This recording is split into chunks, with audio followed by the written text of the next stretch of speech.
So good afternoon, good morning, good evening all, and welcome everyone for attending what I think will be an interesting and really valuable webinar on NIS2, the new network directive on information security of the EU. So my name is Meret Keres, and together with Janit Hogeveen, also in screen, we will be your host for today. And we are joined by Ronald Hel, Lars Jacobs from KPMG, and Christian Borst from Vectra AI. So before we dive right into the session, first some practicalities. So first of all, the webinar will take about 1 hour, of which 45 minutes will be the discussion with the panelists and 15 minutes for questions. So if you have any questions, there's a Q&A chat. Please write them there, and we will be happy to answer them at the end of the webinar. Another practicality, a very valuable one, I think. I will show you the console that you see, because in the resource list, there is the KPMG NIS2 white paper that we wrote. See this as a really valuable guide on your first steps and everything you need to know towards NIS2 compliancy. Also, if you have more questions after the webinar, there's a contact list as well. You can contact us also after you download the white paper, you read it, please contact us. So let's do some introductions first. Today we are joined by Ronald, Lars and Christian. And please, in that order, could you please introduce yourself, tell us a bit on who you are, what you do, and why do you think this topic is so important? Ronald. Thank you, Meret. Good day all. My name is Ronald Hel. I'm a partner at KPMG Cyber in the Netherlands and the Global Risk Advisory Lead for the energy sector. I think today is very exciting, and particularly NIS2 is very exciting for me because it really helps us within the EU society to really make us more secure, which is vital nowadays. Thank you. Lars? Good day all. My name is Lars Jacobs. I'm a director within KPMG and responsible for our cyber response services. I think the topic is very exciting as response and readiness are a vital part of the NIS2 framework. That's the first time. And to bring all together technology, process, and people. So over to you. Christian. Hi, I'm Christian. Good day to everyone as well. I'm CTO EMEA for Vectra AI, representing our CTO office over here in Europe. And for me, as a former CISO and security practitioner, I think NIS2 is very exciting and interesting because it expands the scope in a way that affects everyone, and it brings a different view on the public-private relationship in that context. And I think this is going to up the game. Great, thank you all. It's great to have you on the webinar. First of all, I think it's good to have some key facts straight so that we're all on the same page. So what is it, the NIS2? Who does it apply to? What does it mean for us? And what are the timelines? Ronald, please, could you tell us a bit more on it? Yeah, thanks, Meret. I think that's indeed quite important and probably the main subject of the day. What is that NIS2? If we start with what it is the newer version of the NIS1. The NIS1 was there in 2016. But of course, if you're not aware of the NIS1, that doesn't help you. So it's a set of regulations and controls basically in the future that will help the EU member states and the companies within to be far more secure. And I think a very important asset, and because it really helps us to set the bar within the European Union for the companies that are in scope and make sure that they are more secure. If you would ask why, I think I already gave that answer, but also when you open up your news sites, the newspapers, journals, whatever, you will always find articles about hacks that take place. And even though we already had NIS1 and many companies take efforts to become more secure, we see over time that the amount of incidents is actually increasing. The world is getting more connected. Threats are increasing due to nation states interested in Europe, etc. So it's very important to be united. And the EU takes really a motivated stance here to help the EU become far more secure. If you ask what does it mean, in the base example, it's very simple. You need to get compliant to a set of rules. But as we saw before, if you don't make that mandatory, then people don't follow. It's quite unsure in the beginning, what does it mean? And companies might not follow. So at NIS2, we see that it's far more stringent. You have to be compliant. There's just like GDPR, there's going to be a fine it's not fully clear yet how that will work out. We'll come back to that later. But also, and that's also new, is that there really is liability for the C-suite across multiple companies, potential if you have an executive role across multiple. So that's kind of really new incident reporting as well. Lars will come about. So I think it's very exciting. Who does it apply to? I think you asked as well. I would reverse the question, who doesn't it apply to? And so in the old, it was a very restricted small group. It's still the intention for the critical infrastructure, but they added the full supply chain to that. And that's quite a list of companies. So I would say it applies to a lot of companies within the European Union and also foreign entities that have an operating entity in the European Union. If you look at the timelines, that's an easy one. It started yesterday, but that's a joke. Of course, you have still 1.5 years to get compliant, but the time is ticking. And in October 2024, we will only learn how the translation to local law works.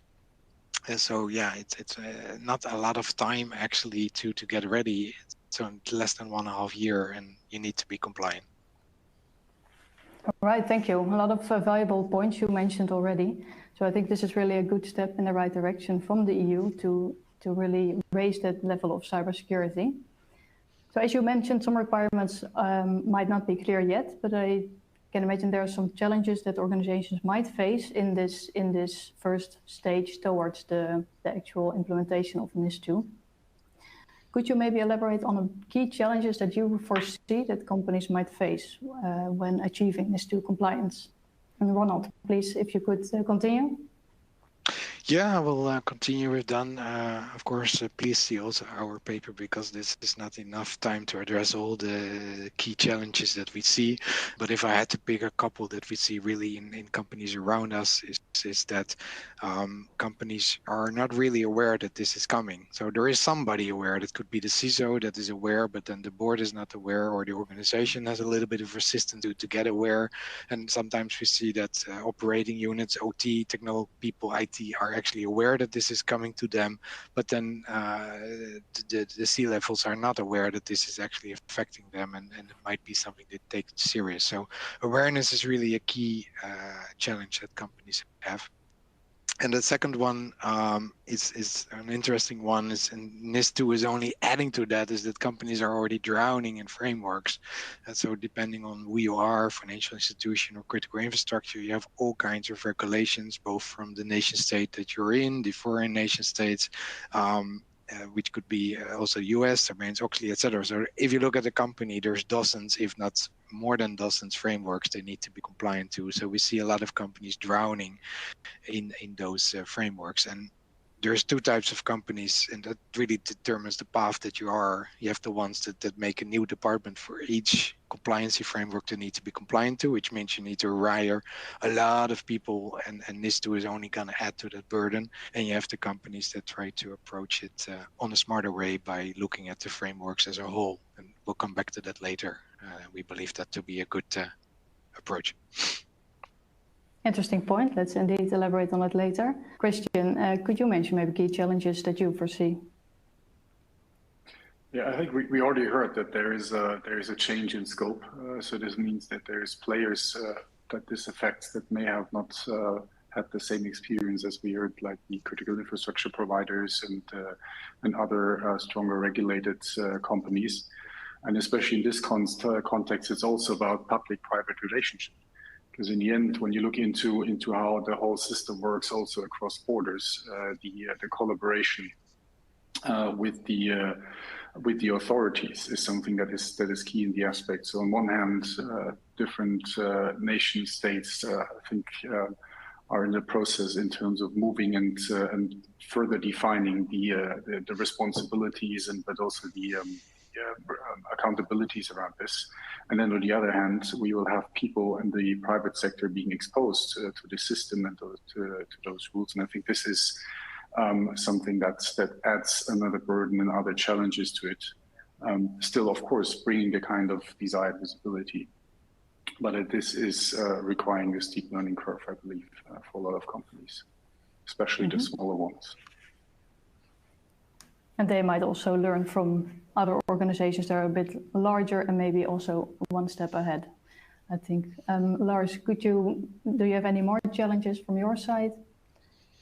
think I can add a little few points on especially what Ronald referred to, the awareness of the situation, and that this is an important topic, and also that there affects C-suite in that perspective, is that a lot of clients, so basically the majority of board members think they are ready for an incident situation, but that same majority of organizations is affected by a cybersecurity incident.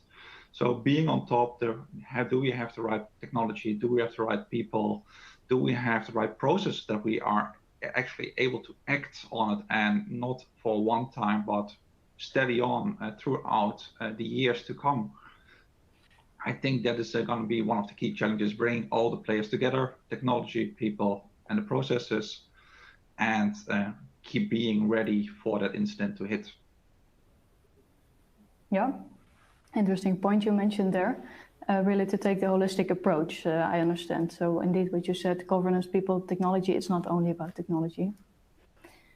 So as I'm listening, I hear awareness, both from the security teams as well as the CISO, the board, the whole organization should be aware that this is coming and what is expected. Another point I heard was the multiple frameworks that organizations might face that they need to be or want to be compliant to. For frameworks, it's different, of course, than legislation, because for NIS2, it are strict requirements. And then the whole organization should be ready, both for incidents as well as from the protect phase. So in the introduction, I also heard where you mentioned, Ronald, that national laws are one of the challenges that organizations might face, because each member state might have local laws. And I read that the NIS2 directive has a goal to have this common level playing field. What do you think of that? How will this work in practice, and what does it mean for organizations? Yeah, that's an interesting challenge, of course. It's a key challenge for both the companies, but also the European Union there. As we saw with the previous versions and any other legislations there, that the translation to the members of the European Union can differ and has a little bit of interpretation. It's the same when we say something is must or should. What does that mean? And there's discussions on levels within the EU, but also within companies and across sectors.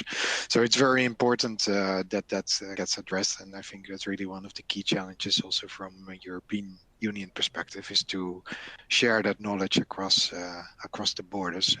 From a Netherlands perspective, at least from my perspective, we always look very closely to what Germany and France are doing as large nations. And yeah, it would be very good if we really share that information across them, because many companies that operate within Benelux or European Union have to deal with multiple regions, and it really gets complicated if all the rules are different in each country they work. So it's also in the benefit of both the companies, but also the European Union, to make sure that these are really addressed. It's actually a nice bridge also to the second topic that we'd like to discuss. This is really about the best practices. So moving from the challenges, how can organizations actually go ahead and already start preparing, despite that the requirements might not be clear yet? I think now it's time to move forward. What are some of the best practices that organizations can take and implement for security measures to meet the requirements? And one more time, I will start with you, actually, Ronald, so that you can follow up also on the last point you made. And Christian, Lars, please go ahead and elaborate after him. Okay, thanks, Bert. I think the list of best practices, of course, is also large, and we can cover today. But if I select one which you can already see based on the challenges that we just mentioned, people are drowning in the amount of frameworks. And actually, one of the best practices that we really adhere to is the unification of frameworks. And if you would look at the multiple frameworks that are currently already within companies, both being financial, tax, IT, OT, there is a lot of overlap in the sense of controls. And if you would, as a business, constantly get asked by teams to provide evidence for those frameworks, you would only be busy with compliance jobs, and that's of course nowadays not really desired anymore. And the amount of frameworks is really exploding. If you look across sectors in healthcare or critical infrastructure, energy, water, there is a huge amount of frameworks. So really our best advice here is to look at it from a unified approach, where you would see that maybe 60, 80, or maybe even 90% of the controls have a similar background to it. And once you have identified this unified approach, you only need to actually test things once, and then you comply to multiple frameworks. That is of course something you need to arrange, so we come back to that on tools technologies later, but it's really helping you to address those frameworks in an efficient manner without blocking the business being constantly busy with being audited, because that's not helping. The second point wanted to make there, and that always gets these interesting discussions with clients, is you know, you need to do it, you know, it's coming. So there is this framework, we don't know the full contents yet because it needs the translation, but it's coming. So one of the best advices that we can give customers at the current time is take the strangest framework you can find. And for OT, 62443 is an industrial standard. The Department of Energy has, the US has C2M2, which is really kind of a very nice but harsh framework, which shows really the truth of your cybersecurity status. And it doesn't really allow a lot of objectivity. It's really measurable. And if you start implementing that, then you just do security for the sake of security, which basically means if you're already doing it yourself good, then NIS2 is kind of easy. Of course, you still need to do a lot of things in order to prove it, be ready for incidents, as Lars will continue on. But actually getting the frameworks in place and being compliant is something we should do. I just came back from the US, from a World Economic Forum meeting, and there we had the same discussion, and we came up with the yes, you can. And because there's a lot of discussions around, we cannot do this, we don't want to do it. There's a lot of resistance and talk, but you need to do it anyway. So take your strictest framework you can imagine, unify it, apply it, do it, and then you're automatically compliant to NIS2. Okay, I hope the audience is writing this down. I think it's a good, really good start. And Christian, from your current role, please, maybe adding to it, I think. Yes, maybe adding to it, I think it's, of course, I mean, NIS2 is asking for similar, the same basic hygiene measures to implement when it comes to protective measures to manage and mitigate the risk. But there is a shift and a clear ask and push also towards something that is more forward-looking, to focus on visibility, being prepared, and moving that whole concept of a more static security approach into something that is more flexible, more agile, in the context of building the right level of resilience, not only for the individual corporation, but also for the nation state and the EU as a whole. And I think in this context, the focus for those ones that are familiar with some of the security frameworks needs to shift and move just away from the pure risk identification and then protect approach into being able to identify threats in time and being able to respond to them. I think Lars will detail this a little bit out. Let me take it from there. I think going from the points that Christian and Ronald referred to as having that set and implementing in the frameworks and technology, looking forward, and detection also, and your capability to respond, being ready and also assessing that readiness. So, do I have the right people? Do I have the technology that actually gives me the insights on my key business processes that I want to report on? Do I have a scenario card, so basically a cooking recipe that tells me step by step what I have to do at which kind of incident?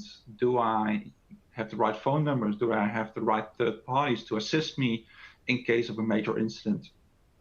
And then not only have the tick boxes checked on, okay, I have everything there from a readiness perspective that I should have, but also exercise it. So it's not fun, but that's the same applies for fire drill exercise that we all have to do in the office. We often try to skip that office day then if that is pre-announced. But it is really important to do it before the incident, because you do not want to exercise while the fire is happening. So that gives the opportunity to the organization to determine whether the fire extinguishers are in the right place. Do we have sufficient emergency access? Do we have to change the emergency route to escape the building? And that very much also applies to cybersecurity incidents. Do I have the right logs? Do I have the right sensors? Are my people sufficiently trained in guiding the process? So be ready, be trained, and go further. Thanks, nice analogy indeed for the fire drill exercise. I think some good valuable insights here. Just a small summary. We've heard there's many frameworks, how to make sure that you're compliant. Choose the strictest ones. I really liked that one. I mentioned it's a good start, but I think it's not only the start, it's really the way forward. Accelerated fix it. So really start implementing those controls that you need based on your priorities and your risks, like also Christian mentioned. And then, of course, having the procedures in place, actually practiced during peacetime to make sure that you know what to do in the heat of the moment. I'm listening to you and I hear quite many measures or controls based on governance and policy and procedures. Of course, those are really important, but it also makes me think, what about technology? I can imagine there's also technical measures that need to be taken. What is the role of technology, according to you? Please, Ronald. Yeah, and I'm also very glad in the questions and answers. I already see good asks around, is there any technical tools to support us? So actually to start off with and to go back to the challenge and the solution there, the challenge, lots of frameworks, the solutions, unification of frameworks, then of course I would be crazy not to say that technology plays a vital role there, because we cannot keep on doing this on paper or in Excel sheets, because it gets very complicated to make those mappings. And so the first part of technology is really around assisting with the unification of the frameworks, and the governance, risk and compliance tools that are around in the market are really good to help you there. It's not only to get the frameworks unified, because that's still of course and process you need to do, but after that the tracking of the findings, where are you, what are the fixes, what are the evidences there, and the workflow management that comes around it really aids you in being compliant to those framework and do it in a controlled manner, proven manner. And you cannot, well, I mean, you can always, but it's almost impossible to do that and keep on doing that in Excel. And the second one is a very important for tool support there is automation. And so please, whenever we say that it's about control compliance and you must do it, we are not saying that it's a manual labor, that you must do this with people and go to the business or the operating entities if you have a factory and say, please fill out this form. No, that should be highly automated. So that's the second point. Most of the controls in the modern world can be automated in a sense. For some of our clients, even up to 80% automation is possible. And that almost means that you have continuous monitoring of continuous compliance on those controls. And that, of course, takes time to set up, but once you have it set up, it doesn't cost you labor and it doesn't divert the business from being innovative and creative and actually make money. Because let's not forget that this should not slow you down. So yeah, the role of technology is vital, either to get it unified and to keep that in control and managed. And second, automation is key to be able to handle all this information and flow that you need to do. Thanks for that. And Lars, I'm curious to hear your opinion. Yeah, so Ronald highlights on the compliance side and the GRC, so risk and compliance tooling, to make that an automated effort and also easy for the organization. But let's also add cybersecurity tooling for detecting and responding to cybersecurity incidents, cybersecurity threats, vulnerability management, operational IT processes that are supportive to this. But only technology will not help us, because if we do not follow up on the alerts that are given in the solutions, it will pile up and will be not effective. So to focus on having an effective security organization, we need somebody to orchestrate it. So giving ownership, governance to the whole of the NIS2 and basically cybersecurity topic as an organization, where we bring it all together follow-up, so it's not only an IT story, it is the whole of the organization compliance office bringing technology both on the compliance side as on the security side together. Thank you. So what I'm hearing is, yes, technology plays definitely an important role because it facilitates mostly. For example, GRC tooling that can really help you as a tool for unifying all the requirements and controls. And also for reporting, it can be used. And another point interesting to hear is the automation part. So don't do everything manually. Controls can be automated. So go ahead and do so. Lars, like you mentioned, tooling is really helpful, but it's not the only thing. So there needs to be an orchestrator to actually control the technology and implement it so that it's helpful to the business. I remember that a couple of weeks ago, we did a webinar together as well, KPMG and Vectra, which was really on compliance and versus resilience, actually. And this is, I think, a recurring topic and probably also one of the questions from the audience.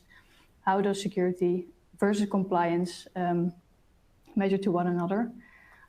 I'm curious to hear what are the benefits beyond compliance that organizations can achieve by being NIS2 compliant. Lars, if I can give the floor to you. Thank you, Mary.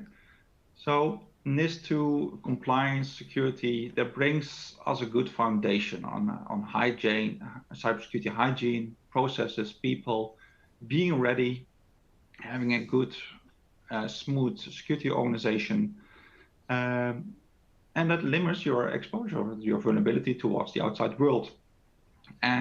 So your impact of a potential cybersecurity incident will be less because you have the right people, process, and technology already in place.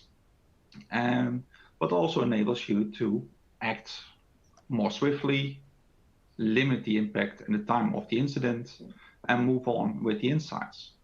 If we then look beyond the cybersecurity incident, we look from the legal exposure. We have to inform the regulator because there's a supervisory reporting requirement in NIS2, especially within 24 hours, about the latest, if not differently agreed with the supervisory authority within a month's time of the actual incident happening.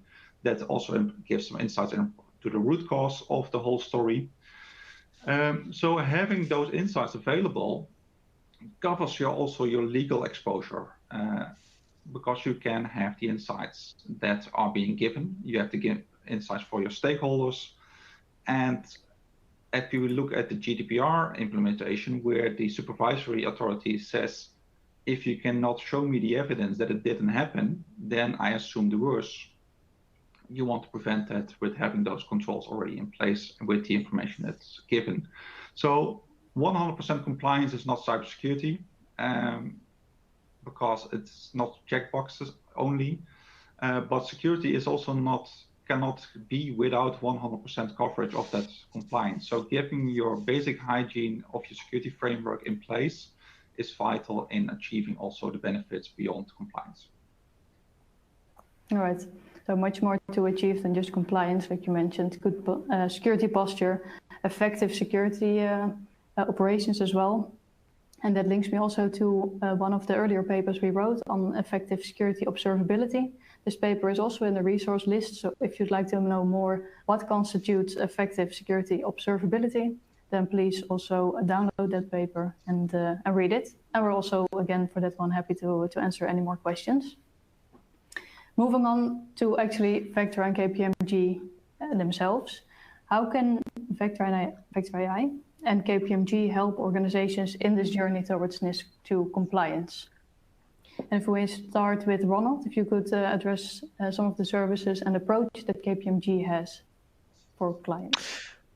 Yeah, thank you, Murat. And of course, I will point down if it's really below us where the paper is on NIS2, because a lot of things are in there.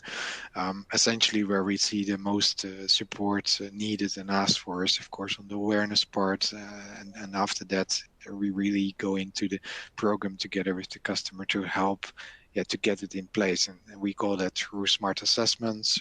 What is there? What are the gaps? And then not just do that sequentially, but smartly already look at the gaps and implement those in what we call accelerated fix. The reason we call it accelerated fix is you don't need to know exactly what are the gaps if you know already where you need to be. And I think that's quite unique of the approach, where we can really help to accelerate the program, because if you approach things eventually 1.5 year in a what larger organization with multiple entities in the country or even across Europe is very difficult. Then talking about Europe, and this is also applicable for organizations outside Europe, if you're listening here from the US or Asia, etc. The advantage of us is, of course, that we have a lot of presence in a lot of countries, more than 180, and that means we have coverage of the full European Union for sure.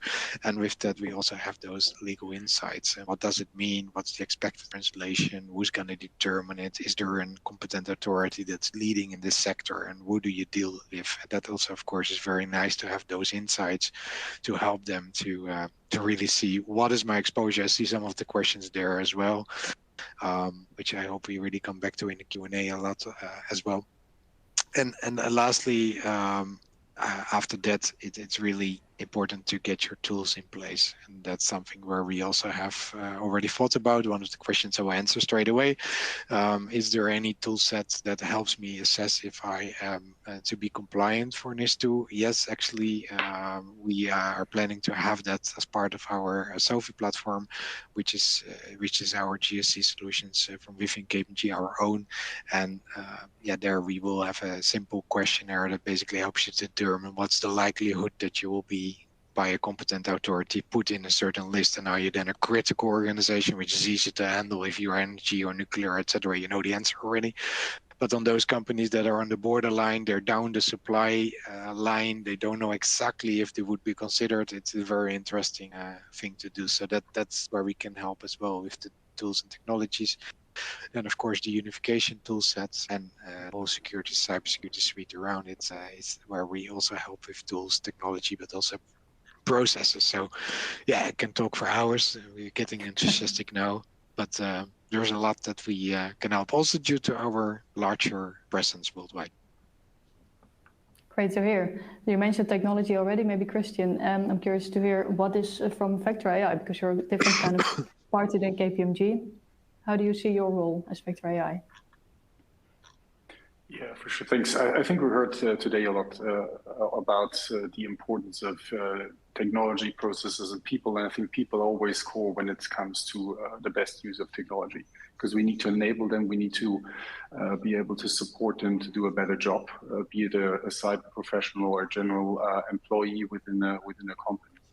And in that context, I was actually quite to one extent surprised to see, for those ones of you that went through the whole directive document of NIS2, there's a lot of context that is being described, and the EU is explicitly also highlighting to the use of technology to divert the resources that you have to actually fight against cyber attacks more effectively.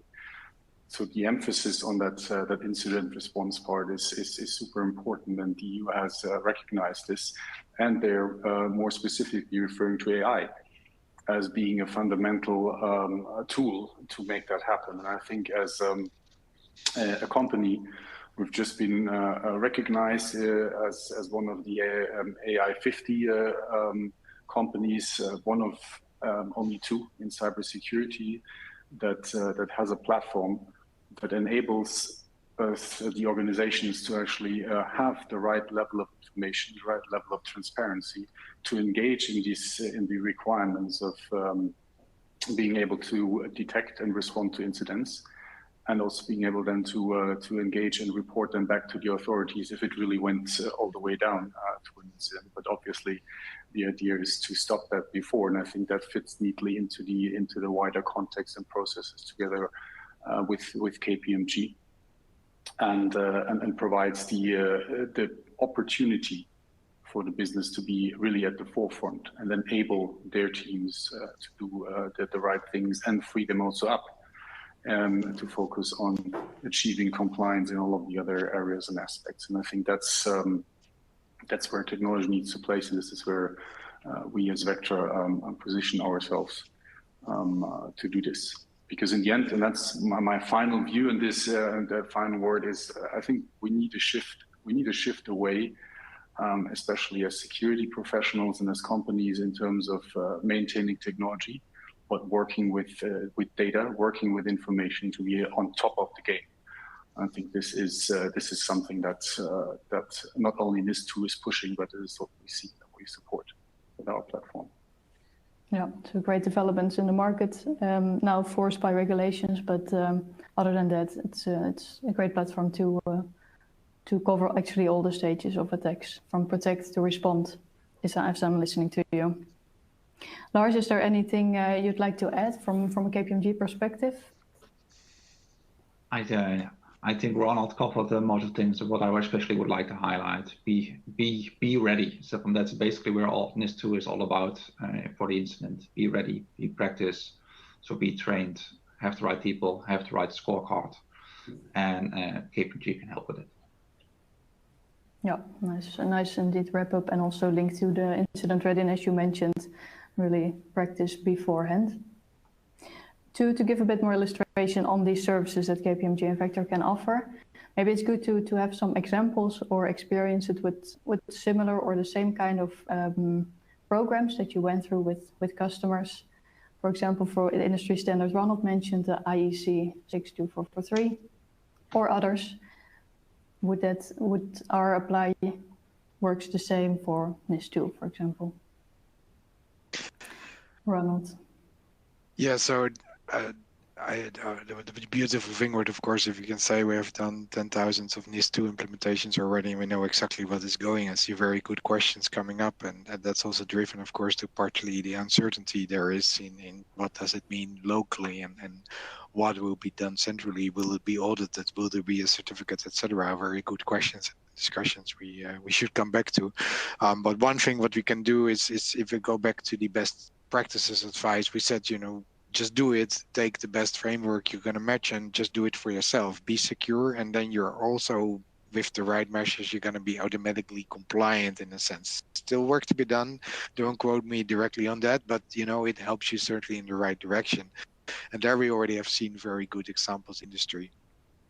For instance, in the Netherlands, there's an energy company, quite large one, that already saw all the frameworks coming, and they started an internal program to already unify the frameworks they're dealing with by making their own and basically defending, this is our framework, we believe it is compliant to all these things, here's the mapping, whoever is going to check that, if that's the government or an insurance company or whoever, you can have this debate and a dialogue. I find that a very proactive approach to what's coming on their path, which is not only NIS2.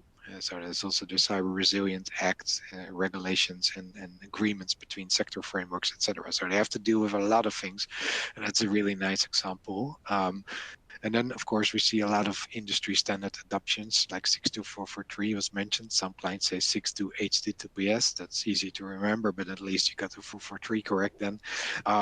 That's really a standard that is adopted in the industry a lot, in people that have products that contain OT, operational IoT, etc., or if they're manufacturing things, or both of those situations. And there we already have been guiding companies for, I would say many years, but it goes back 2 years for 62443. But to really get compliance in place, be secure by yourself, and that's a very good example. Then we have the C2M2, which you mentioned. I mentioned before, the part of energy. Really nice that they spent the time and the money to generate this. It's quite old, actually. If you go back, it even goes further than 8 to 10 years, I believe, with the early versions. But right now, it's kind of a nice framework, which is mandatory in the US for compliancy reasons, very strict. But it's also adopted a lot in the Middle East. We see adoption here in Europe. We see adoption in the Netherlands, because a lot of Middle East investment companies also own entities in Europe, also in the Netherlands, and they say, you need to be compliant to C2M2, no discussion. Then you do an assessment, and you fail 80% of the controls on the lowest level possible, and the target is the highest level possible for 100% of your controls. Yeah, those are really beautiful examples of showing how big the gap is between being secure, being compliant, and actually being ready to handle an incident. Lars and myself are a lot on incidents, and Lars even more than me lucky. For me, it is a very sad statistics. And so a lot of companies get affected by incidents, and all of these things, not all, but a lot of these things are contributable to some sort of missing an action, having misconfigured systems, having vulnerable systems, etc. So we really try to push the bar and bring it to yes, we can. I like that since a couple of weeks because it really changes. You need to do this, and you do it for yourself. You don't do this for the European Union. Yeah, nicely said.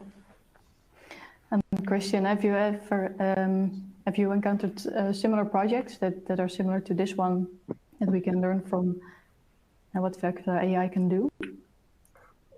Well, I think beyond Vectra, I think as I mentioned earlier, there is definitely a need, and I see a drive and a push in the market towards the more active and hands-on handling of security. In the past, I mean, the approach was also very much supported by older compliance requirements, a castle and moat approach. So you build your walls and you're trying to protect your assets in your company, and you're sitting behind the walls and waiting for what happens. But I think the shift here really is, and this is where you see the more successful companies that see, okay, you need to proactively manage this. You need to get visibility of what's happening within your estate and beyond, together with partners, because this is not something that you can do alone and should do alone, because also the other side is working in teams and has managed this quite well. So if you continuously work on improving your approach to security, then for a great deal of the compliance requirements, you actually manage them. You manage them on your path of that, as we also heard before, and then you can have a focused effort. If you want to go for compliance requirements that maybe even ask for certification, I think this is then a concentrated effort. But in general, NIS2 is just emphasizing and doubling down on activities that have been conducted maybe by more regulated companies, larger organizations, and this is now to make sure that everyone gets on board. Because in the end, and we heard this very early also from Ronald about supply chain, it's an interesting conversation, because supply chain is also, I mean, this is multi-directional. So I think it's a joint effort to make sure that everyone is actually on board and that we're supporting each other to make that happen.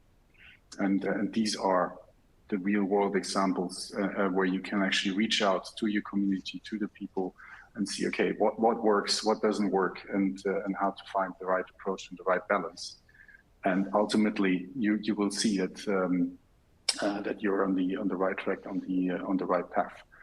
And if, as I said, if you wanna take one of those topics out from my point of view, it really is focusing on getting the right level of visibility to be able to act before it hurts.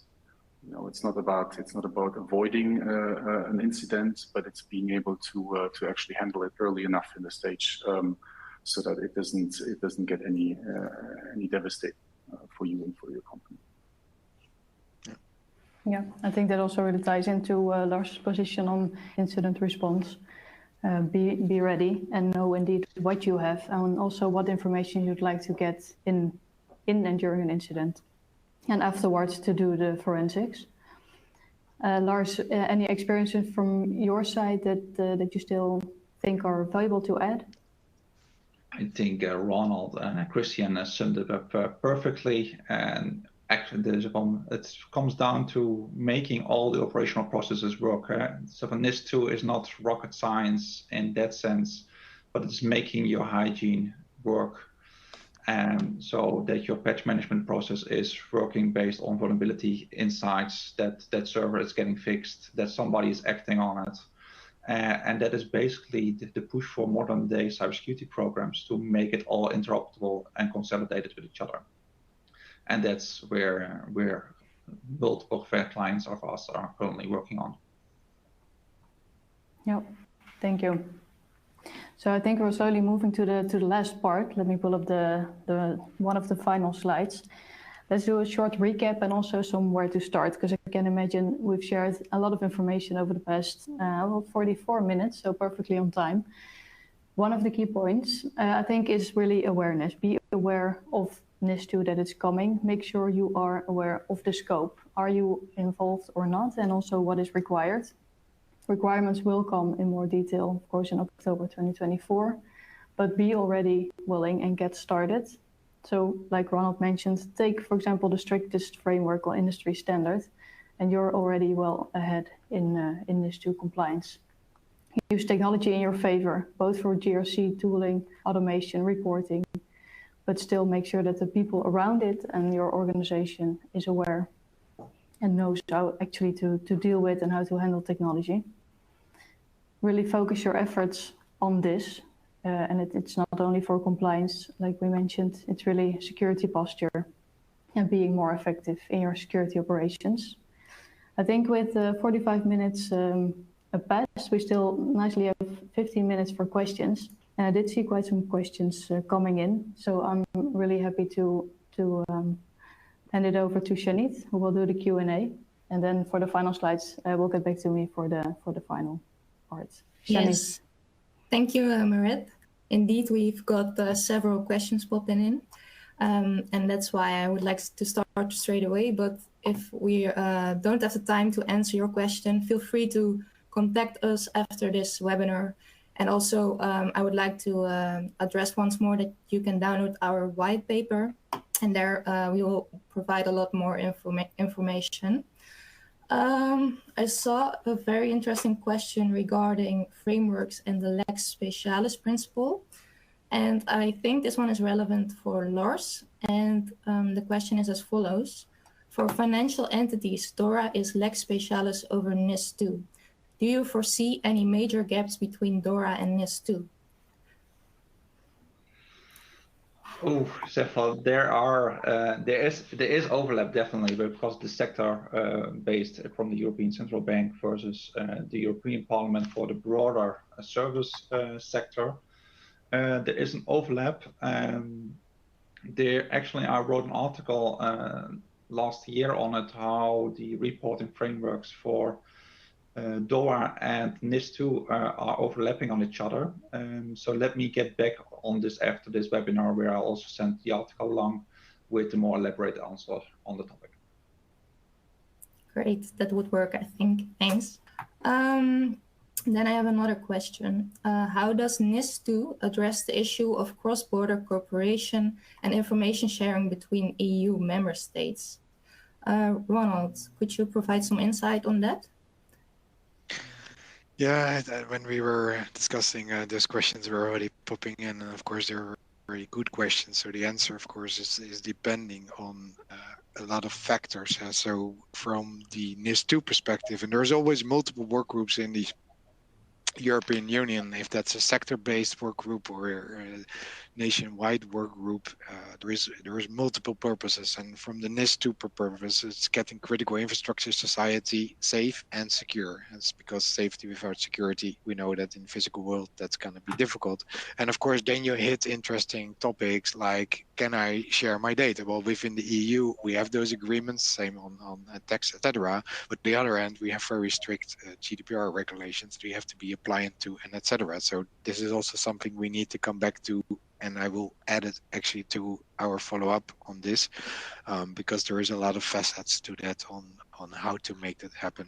But essentially, looking at other countries from a European perspective, so I cannot predict that, but let's assume they're listening. There is examples already there where you have these issues across a sector in a country, and there you have the same issues. There's two commercial companies, they both get affected by a cyber incident, which could be competitive insights to either other, but the government wants to know it to actually prevent the sector from going down. That is already very difficult within one member state of a country, because not everybody sees cybersecurity as non-competitive, something the oil and gas dropped a while ago. So they said, you know, we are going to share a lot of cybersecurity knowledge amongst each other because we see we need to help each other. We're a supply chain, as Christian said. We're in it for all of us. Going cross-border, that means that when, for instance, Belgium gets insights from one of their companies, they need to find the way to also address the same sector in the Netherlands. If that is a corporation between two companies or a sector corporation, that is something that we need to see how that goes. But there is examples available, particularly also in the Middle East, and it's already doing this on sector level, but that requires I think a lot of discussions are still going to happen on European level on this, and a lot of collaboration. If you ask Lars and myself if a drink afterwards, we would dream of a European response center, European alignment where you can just share that data and you can share intelligence. But we all know when the word intelligence gets in there, you would also see that somebody have different purposes or targets from a government perspective. And that makes it very complicated. Maybe something is very critical to some company, to some country, and that country doesn't want to share that information with the rest. Well, we should, because cybersecurity should be one leveled European playing field. But that's, we can talk for hours. So not full answer, but definitely we'll come back to that in the follow-up as well. It's very relevant, and I think if you ask us, in particular, where can KPMG play a role, but then the European Union also needs to listen in. Yeah, this is a very tough topic. Thank you, Ronald. I see another one coming in. It's more about the executive suite. Do you already see changes in the executive suite to prepare/mitigate risks of the personal accountability that will apply to the executives? Shall I take that one, Yeah. Shanit? Because ironically, and I wish the answer was different, but ironically, I was surprised that I see a lot of executives not being aware. And that's why we also started really with this awareness part. So yes, it will come, and the personal liability accountability is also there in other areas for a longer time, but I don't see that already happening. I think it's gonna happen hopefully after today much more, but that would be of course very nice. But I think it's really something we need to put focus on, just as a country, but also as European Union, but also as a KPMG can help there. Not yet. Okay, thank you, Ronald. I have another one for Lars. The question is as follows: can you also mitigate NIS2 by being ISO 27001 certified? And he also has an additional question, and it is how will they measure NIS2? Is there a certificate which can support NIS2 compliancy? Good questions. So yeah. ISO 27001 is really scope dependent on the topic, and mostly focused on having a process around determining cybersecurity risks, mitigating them, and improving on them. So the plan, do, check, act cycle. The thing with it is, I think, a good start, but it will not have the full scope of the whole incident readiness assessed. What is a core component of NIS2 to being able to respond to a cybersecurity incident effectively and also report on it in a very short time manner. So ISO is a good start, but it needs some further elaboration on the incident part. Okay, thank you, Lars. Yeah, maybe to add on to that, if you allow me, Shanit, because it's perfect for unification. There we go again. But also the ISO objectives were more describing what you need to do. NIS2 is more what you need to do. You can still unify those frameworks as well. And so it can still be the basis of your unification start. If you already have ISO, then you already have X% done. And you just need to unify the rest of the framework. Yes, thank you, Ronald. I have a question for Christian. Are there any specific provisions in NIS2 related to emerging technologies like AI or IoT? I think Ronald can add a bit on that. But... Yeah, I think we can share this a little bit. I think there's different dimensions to it as I understand it. I think when you look at IoT, and the need of technology vendors to actually prove and embed cybersecurity in their devices. I think that's one angle that is being addressed by the EU with a specific set of provisions that I think were released last year, but Ronald probably knows more about this. The topic AI is being discussed, and there's also a motion in terms of looking into this on how we can make sure that AI is not harmful. That we have there's the discussion of obviously around how to audit this and so on and so forth. I think that's one aspect of it, but I'll leave that detail to Ronald. I think the other thing, and that's interesting, is and what I like about this too, that it's explicitly inviting everyone, including the member states, to use innovation and innovative technology, including artificial intelligence, to make a difference within the context of cyber. So we have the one view that looks into how to regulate this to make sure that this is moving in a good fashion, but at the same time highlighting that this is also providing opportunities. And the opportunities, I think, they are addressed or mentioned within the context of NIS2, not necessarily specifically within the directive, but as I said before, there's a lot of context that was provided around the thinking and the expectations that refers to the emerging technologies. But Ronald, I think the other aspect in terms of provisions, maybe you can shed some light on that. Yeah, no, thanks, Christian. I think you covered all the elements already. So it's of course different if you use it to do something in your company to be compliant. Then it's mostly looking at the outcomes of what you do, and if that's human or tech or AI or etc., that's not so relevant. So you still need to do the right things, so you need to be in control. On the IoT aspect, and even there with AI technology as a specific thing which operates somewhere, let's say in a country, and you can put a box around it being IoT, a factory of AI or whatever is coming. Yeah, that is basically the same challenge as a product security aspect. And that would be my other question, actually. Does it also apply to the products that I make that others are using within the supply chain? Don't want to pose another question, but that one is tough to answer. That's the same relation, but the IoT one is much easier to answer because the framework provisions really for the hard side. You must do things, and that's really concrete side is actually the manufacturing, the critical infrastructure side, the operation technology side, and IoT is the same part of that framework. So it will be definitely some work to apply 62443 to IoT, to innovations, to emerging technologies, but if you use it in the process, as Christian said, it's there. If you use it as a standalone thing, as a product, as your company thing itself, then we also can come back to this one. Actually inspired my question on product security, and that's used down the supply chain. How does that work? And actually, and I will stop on that one.